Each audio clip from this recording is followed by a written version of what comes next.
Hi, today I want to look at coaching, and particularly what it is and what it isn't.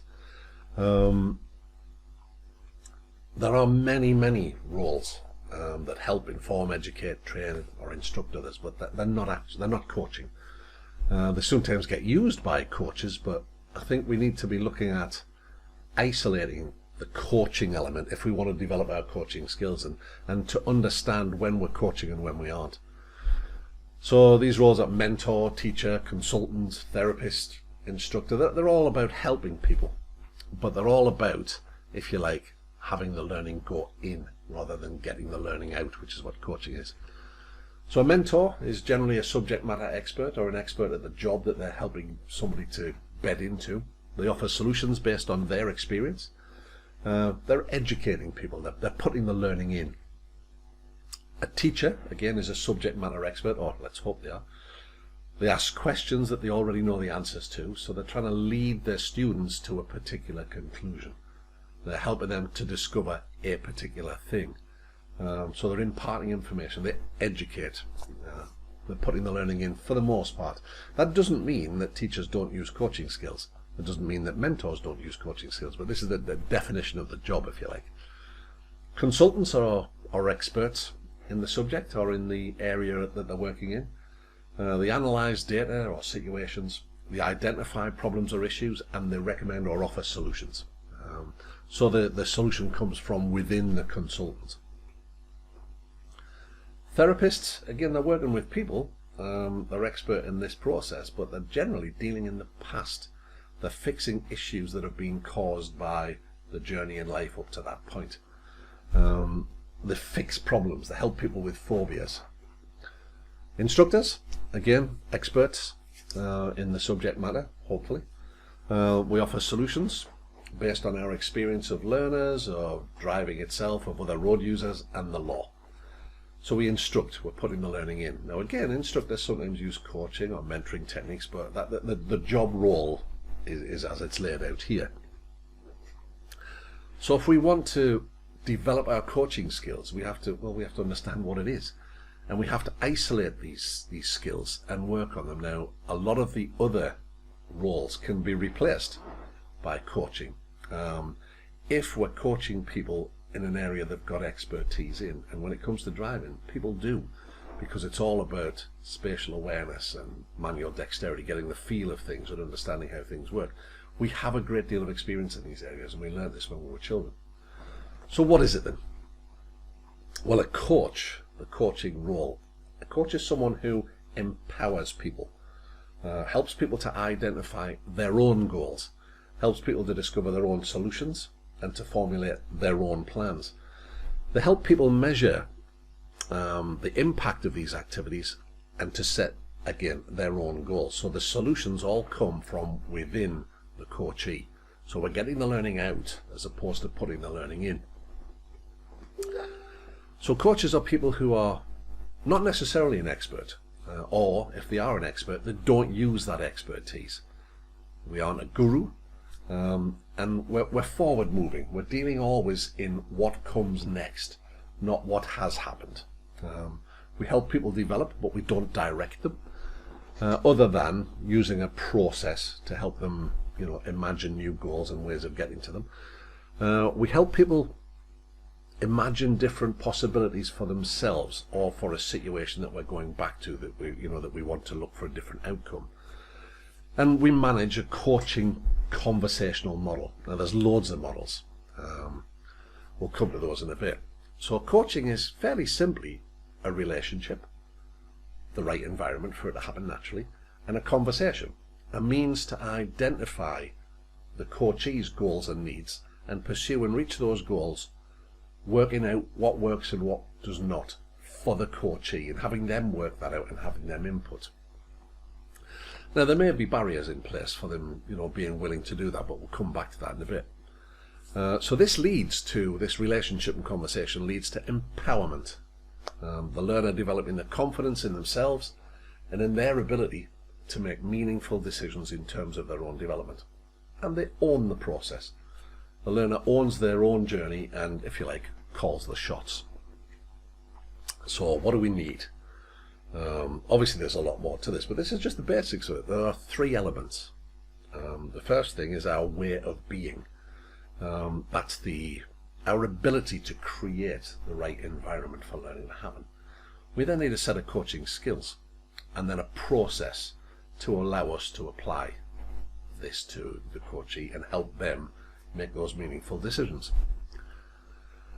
So our way of being, what's that all about? Well, it's creating the right environment. We need to be non-judgmental, honest, humble, empathetic, inspiring, and we must have an unconditional positive regard for the coachee. We must never pigeonhole people. I hear this all the time by people who think that they're coaching, and yet they'll say, well, it takes all people longer, doesn't it? The challenge always has to be then, well, what are you basing that on? It's preconceived ideas. So we make people fit the pigeonhole because that's what we expect. So we've got to be really careful. We have to be fairly neutral.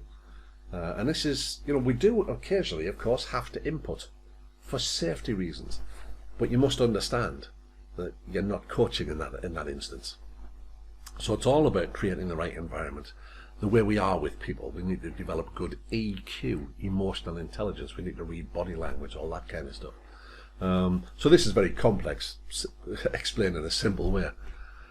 Our skills, we need to be able to help the coachee identify goals that are SMART, specific, measurable, attainable, realistic, and time-framed. So we must be able to, let's take for example, if their goal is to feel more confident about something, how do you measure that? You can't measure it because it's within them. So scaling's used, but we have to be very careful because scaling is quite judgmental. So you must never input on the scale or the decision of them as to what their scaling is. So you would perhaps say, well, if not being confident was 1 and being as confident as it was possible to be would be 10, where would you place yourself? Let's assume they say 6. So okay, what would a 10 look like? Well, it would be like this. Do you think we can achieve that today? Well, I'm not really sure, so maybe we need to look for an 8. What would an 8 look like? How will we know whether we've made it? So I mean, that's an art in itself, helping people set goals. We need to listen in an active way, and that's learning to zone into not only what's being said, but the way that it's being said. We need to show that we're listening. When somebody's talking to you, make sure that you're constantly, letting them know you're listening. Learning to trust the silence when you've asked a question. Just be quiet. Wait for the learner, the coachee, to break that silence, because while they're being silent, they're just thinking. When they're done thinking, they'll come up with something. That might just be, I don't know, but they will come up with something. We paraphrase and summarize. Oh, so you want to do such as, oh, you'd like to feel that level of confidence. So if I've got this right, what you're saying is, and it shows that we're listening, it shows that we're investing in that person. And whilst this is a coaching skill, it's also a part of our way of being. Great questioning. Now we need questions that unlock the potential of that person, that help us to understand what they understand. So questioning should not be to find out if they know what you think they should know, to get an answer to a question that you already know the answer to. It's to find out what's going on inside their head. How are you deciding how to? Oh, I noticed that happened there. I noticed that you put the handbrake on there. Tell me about the thinking process there. Oh, I noticed that you're doing 30 here. Do you think that's the right speed? And they go, yes or no. You say, okay, what are you basing that on? So we're trying to find out what's going on inside their head. Because the reason that coaching works so well is it uses their map of the world, their journey in life up to this point, and every experience they've had, to help them understand the new information. That's how human beings learn. If you watch the How We Learn video that precedes this, or it should precede this, you'll see that that's how people learn.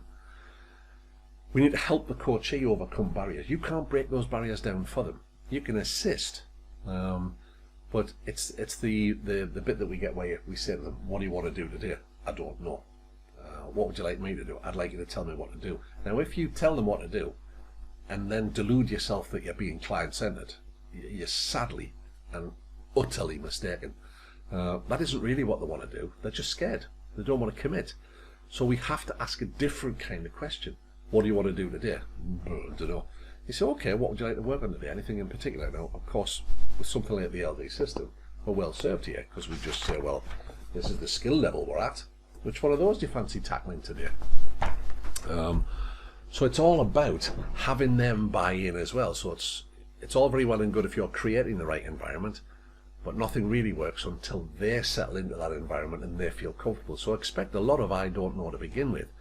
And it's part of your job as the coach to dance around that and make sure you're affording them the opportunity to feel empowered and to buy in. If they're saying I don't know, you've asked a bad question. That's it. That's the end of it. There's no argument here. If you're constantly getting I don't know, you're asking bad questions. We need to inspire individuals. We need to have them desperate for that next lesson to start. And we need to help them develop onward plans as a result of a reflective phase, which is what the chunking methodology is all about that I always bang on about. We do a little burst of activity, reflect, review, what's next? If you've got the right environment, you've got the right skills, and you're applying the right process, we use GROW as it happens, more of that in a minute, then the learner will buy in, the coachee will buy in. So lots of different processes. We use GROW or T-GROW. So GROW is goal, reality, options, way forward. What is it we want to get out of today's session? What do we know already that helps us with that? Do we have the time? Or do we need to split this into smaller chunks? What's our options? And then what's the way forward? Or do we have the will to commit to that? T-GROW is the same, except that we're starting with topic. Again, system like the LD system, we have the topic at the top of the page. That's the topic, and then we're going to break it down into individual goals for that topic. There's OSCAR, which is very similar. Outcome. What's the outcome you want from today's session or this little burst of activity? What's our current situation? What choices can we make, and what are the merits or disadvantages of each? What actions will we take, and then how will we review it? The CLEAR method is contracting, listening, exploring, action, review. You see, they're very similar. What do we want to work on? And it must be the coachee's goal. How are we going to go about it? Is it a realistic goal? So we have that reality check, so we can intervene at that point. That's the job of the coach. That sounds like an awful lot you're biting off there. Can we do that in one go? Do we have the time here? Can we do it in this location? Then looking at our options, way forward, commit to the plan, execute that plan, reflect, review, time for a new plan. Was the lesson plan adapted? So making it happen. We need contracting between you and the coachee. The coach and the coachee agree who does what, when, how, why, what happens if this happens, what happens if I'm late, what happens if you're late, what are we doing on pricing. We need to be ethical, professional. We need to get the buy-in from the coachee. Now, you'll get more of that later than you will at the start, unless they happen to know you. Or you've taught somebody else, or you've coached somebody else rather, that they know. Helping them to see that they have the necessary skills needed and the wherewithal to set and achieve their own goals. So that's what it's all about. This is all part of our way of being and the methods that we apply. So it sounds ridiculously simple, and there's a reason for that. It is. But to get this to work, if you mix it in with instruction or mentoring or that kind of stuff, it's difficult, because which hat are you wearing? So we developed the 3-hat approach to do that, where you've got your advisor hat, your safety hat, and your coaching hat. The more you isolate and develop these skills, the more you'll be able to use coaching almost all of the time. If you're biting off the right size of chunk, and it's only a small step, you should never really, or very rarely, need to intervene. You should very rarely need to give a lot of instruction. So if you get good at coaching, now how does that fit in with Part 3 exams and standards checks? Well, if you're struggling with it, it's probably because your technique isn't good enough, or your learner doesn't buy in that you take for the exam, or your coachee. So take somebody that works well with you, because it will work that way. If it's not working, it's you. It's always you. It will always be you. It's not them. You're not operating the right way to allow coaching now, because coaching is the way that human beings naturally learn. So, if it's not working, it's you. You've not asked the right questions. You haven't achieved the buy-in. If it is working, it's you. Bingo. It won't work when they don't care or try. Somebody else is paying for it perhaps, or they don't really want to learn to drive. They're not given a chance. Give it time. And if we're attempting anything other than behavioural change, won't work with nuclear physics. But if we want to change people's behaviour, which is what we're about in driver training, then it'll work. It will work when the issue is behavioural, if they're given a chance and they're willing to change. So it's a very powerful tool. Now, I don't believe it's a tool in the toolbox. Coaching is the toolbox because it's the way human beings learn to drive, learn anything really. Instruction, mentoring, all the other stuff is a tool in the coaching toolbox. So coaching should be about who we are and the way we go about stuff. So making it happen for you, well, the key thing is to realize that it's a journey. And that it will take time. There'll be hard work involved. You will make mistakes. But the reality is perseverance will yield results, and it will yield big results. So if we just remind ourselves all the time that we're in the game of empowering the individual and getting the learning out, anything you do to try and make that happen will be counterproductive. We must empower the learner to want to make it happen and to come up with their own goals. So you're their guide, if you like. You're not there to educate them or to train them or to teach them.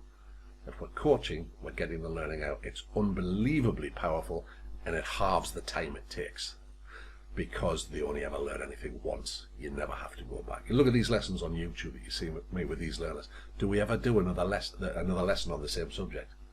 Because it's nailed. So the journey is worth traveling because you'll feel great about it at the end. Trust me. I will be putting together lots and lots of little workshops to do with these little bits and pieces and how to make the switch. I also want to run a lot of Zoom sessions so that we can get together and say, well, how's it working for you? So we need you to be learning in this way. So you put a plan together, you execute the plan, you reflect, you review, you put a new plan in place. So by coaching you, it helps you to coach others because the process stays the same throughout. And the new changes that we're making to all the stuff we're doing in our training department is all about that. It's the same process for absolutely everybody. It's beautiful, it's simple, it's monstrously effective. So I look forward to helping you along that journey, those of you who want to take it, and I'll see you in the next video.